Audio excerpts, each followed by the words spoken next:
UK audiences, it's like coming home. It's almost like coming to like a family reunion because they're welcoming, they're on fire, they don't hold back, they know every word to every song, and we love singing with UK audience. It just, it's like it's home. Singing those songs live and having had the privilege to record those songs, there's just something special in the way that kind of pulled it all together, and the voices and it's like we all do it together. What was it like back in those early days when you were recording those songs that are now, I mean, goodness me, we're talking 40 years plus on. They've really have an enduring appeal and they've lasted the test of time. We were just like wide-eyed kids, and every single thing was, we wanted to get it perfectly right. But one thing that was great about working with Mel and Bernard is that they were into spontaneity. For us, we were very, very disciplined, but we'd been taught by our grandmother, who was an opera singer, and we'd already been performing for like 10 years before we went in that studio. I mean, because we kind of grew up singing. So even though we were, wide-eyed kids, it was just all exciting, and it still is.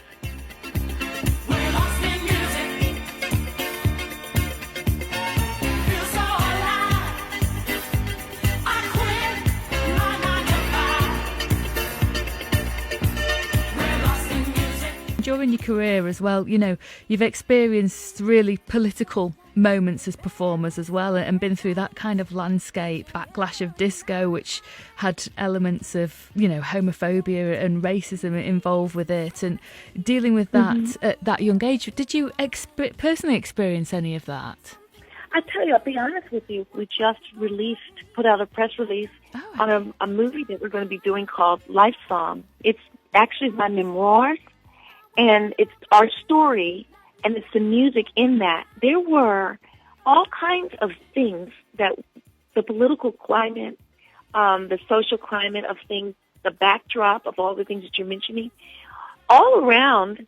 I tell you, life is life. It's a very real thing to recognize that the soul of a man, the heart of a person, with music, you can really reach into the heart of a person and see right through them. So I think that's the privilege that music gave, regardless of what the social background was, the political background was, the atmosphere of the time. Music heals and it embraces and it gives and it shares. That's the privilege we've been given.